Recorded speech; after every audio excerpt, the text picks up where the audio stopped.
Hello, and welcome to tonight's episode of Mrs. Soki's Storytime. I have my hot tea ready for tonight's story, and I was told by a very, very dear friend that today is World Kindness Day. So in honor of World Kindness Day, I am reading a special story called The Quiltmaker's Gift. And this is a story all about kindness. So I hope you enjoy. There once was a quilt maker who kept a house in the blue, misty mountains up high. Even the oldest great-great-grandfather could not recall a time when she was not up there sewing away day after day. Here and there and wherever the sun warmed the earth, it was said that she made the prettiest quilts anyone had ever seen. The blues seemed to come from the deepest part of the ocean, the whites from the northernmost snows, the greens and purples from the abundant wildflowers, the reds, oranges, and pinks from the most wonderful sunsets.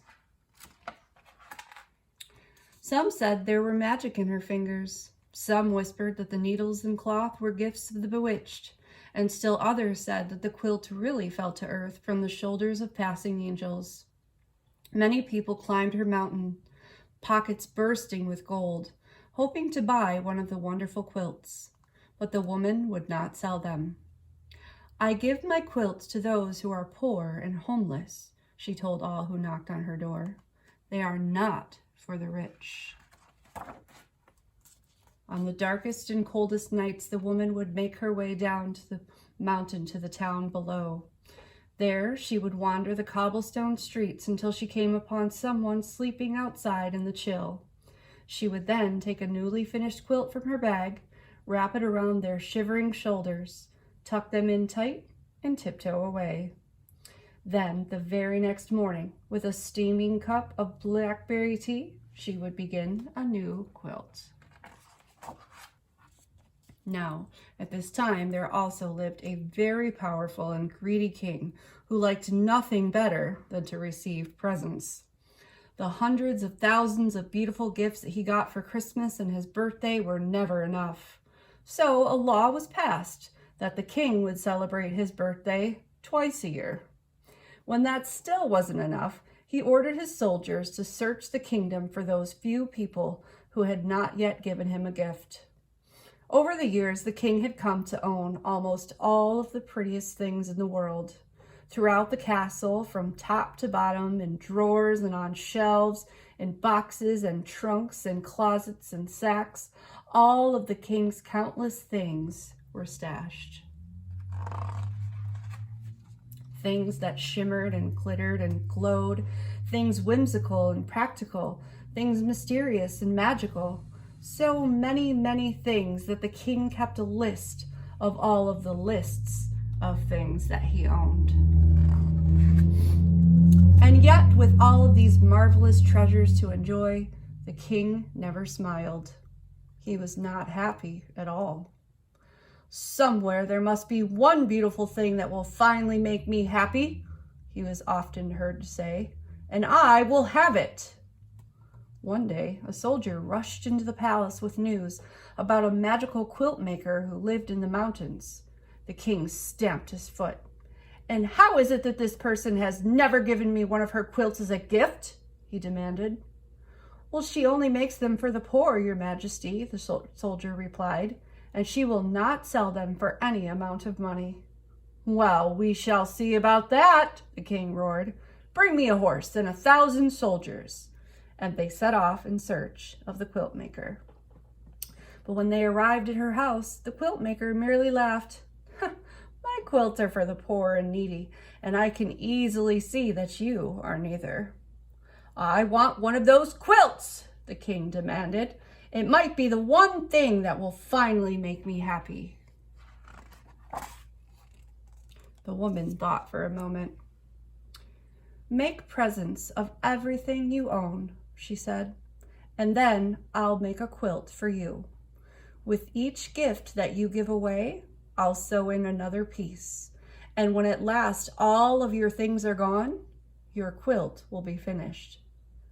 "Give away all of my wonderful treasures," cried the king. "I don't give things away, I take them." And with that, he ordered his soldiers to seize the beautiful star quilt from the Quiltmaker. But when they rushed upon her, she tossed the quilt out the window, and a great gust of wind carried it up, up, and away. The king was now very angry. He marched the woman down through the town and up another mountain, where he had his royal iron makers shape a thick bracelet of iron. Then they chained her to a rock in the cave of a sleeping bear. Once more the king asked her for a quilt, and once more she refused. "Very well then," the king replied, "I'll leave you here, and when the bear awakens, I'm sure he will make a very fine breakfast out of you."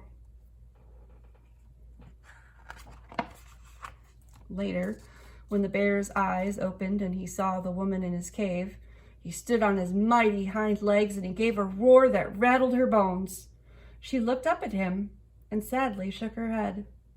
"Well, it's no wonder you're so grouchy," the Quiltmaker said. "You've nothing but rocks in which to rest your head at night. Bring me an armful of pine needles, and with my shawl I will make you a great big pillow." And that is what she did. No one had ever been so kind to the bear before. So he broke the iron bracelet and allowed her to spend the night. Now, although the king was very good at being greedy, he was very bad at being mean. All that night he could not sleep, for he was thinking about that poor woman in the cave. Oh my, what have I done?" he wailed. So he woke up his soldiers, and they all marched in their pajamas up to the cave to save her. But when they arrived, the king found the Quiltmaker and the bear having breakfast of berries and honey. Well, now the king completely forgot about feeling sorry for her and became angry all over again. So he ordered the royal island makers to build an island barely big enough for the woman to stand on her tiptoes. And once again, the king asked her for a quilt, and once again, she said no. "Very well," the king replied. "Tonight, when you are too tired to stand and you lie down to go to sleep, you will drown." And the king left her alone on the tiny island. Shortly after he left, the Quiltmaker saw a sparrow flying across the great lake. A cold, fierce wind was blowing, and it did not look like the poor bird would make it to shore. The Quiltmaker called to him, and he stopped to rest on her shoulder. The poor, tired sparrow was shivering, so the woman quickly made him a coat from scraps of her purple vest. When he was warm and the wind had stopped, the bird flew off, but he was very grateful to the Quiltmaker for what she had done. Soon the sky darkened as the air filled with a huge cloud of sparrows. Thousands of wings beating together, they swooped down, lifted the woman in their little beaks, and carried her safely to shore. Again that night, the king could not sleep for thinking about that woman alone on the island. Oh my, what have I done?" he moaned. So he woke up his sleepy soldiers again, and they marched in their pajamas down to the lake to set the woman free. But when they arrived, she was sitting on a tree limb sewing tiny purple coats for all of the sparrows. "I give up," the king shouted. "What must I do for you to make me a quilt?" "As I said," the woman answered, "give away all of the things that you own, and I will sew a quilt for you. And with each gift that you give, I will add another piece to your quilt." "I can't do that," cried the king. "I love all my wonderful, beautiful things."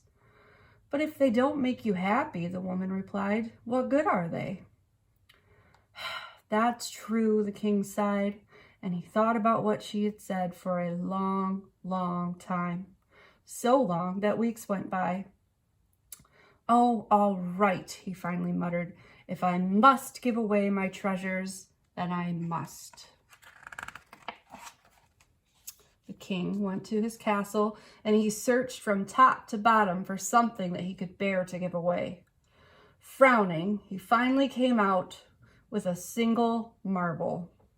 But the boy who received it smiled so brightly in return that the king went back for more things. Eventually, he brought out a pile of velvet coats, and he went about the town, giving them to people who were dressed only in rags. All of them were so pleased that they marched up and down the street in a grand parade. Still, the king did not smile. Next, the king fetched 100 waltzing blue Siamese cats and the dozen fish that were as clear as glass. Then the king ordered his merry-go-round with the real horses to be brought out. Children cried with delight and cartwheeled around him. And just the smallest of smiles began to show on the king's face. The king looked about him and saw the dancing and the merrymaking and all the happiness his gifts had brought. A child took hold of his hand and pulled him into the dance. Well, now the king really smiled, and he even laughed out loud. "Well, how can this be?" he cried. "How can I feel so happy about giving my things away? Bring everything out. Bring it all out at once." Meanwhile, the quilt maker kept her word, and she started making a special quilt for the king.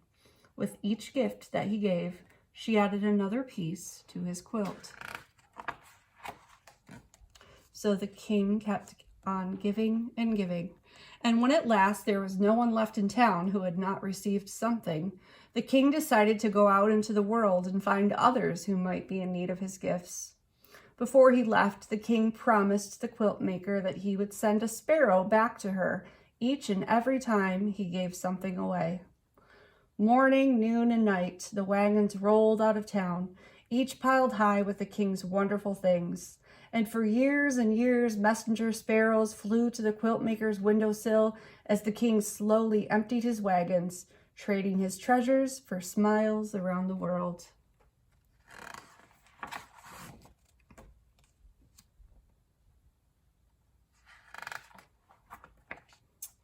On and on the quilt maker worked, and piece by piece the king's quilt grew more and more beautiful. Finally, one day, a weary sparrow flew into her window and perched on her needle. She knew then and there that this was the last messenger, so she put a final stitch in the quilt and started down the mountain in search of the king. After a long search, she finally found him. The king's royal clothes were now in tatters and his toes poked out of his boots. Yet his eyes glittered with joy and his laugh was as wonderful and thunderous. The quilt maker unfolded the king's quilt from her bag. It was so beautiful that the hummingbirds and butterflies fluttered about. Standing on tiptoe, she tenderly wrapped it around him. "Well, what's this?" cried the king. "As I promised you a long time ago," the woman said, "when the day came that you yourself were poor, only then would I give you the quilt." The king's great sunny laugh made green apples fall and flowers turn his way. "But I am not poor," he said. "I may look poor, but in truth my heart is full to bursting, filled with memories of all of the happiness that I've given and received. I am the richest man I know." Nevertheless, the quilt maker said, "I made this quilt just for you." "Thank you," replied the king. "I'll take it, but only if you will accept a gift from me. There is one last treasure that I have left to give away, and all of these years I have saved it just for you." And from his rickety, run-down wagon, the king brought out his throne. "It's really quite comfortable," the king said, "and just the thing for long days of sewing." And from that day on, the king often came to the quilt maker's house in the clouds. By day, the quilt maker sewed the beautiful quilts that she would not sell, and at night, the king took them down to the town. There, he searched out the poor and downhearted, never happier than when he was giving something away. The end. I hope you enjoyed tonight's story, and I'll see you next time. Good night.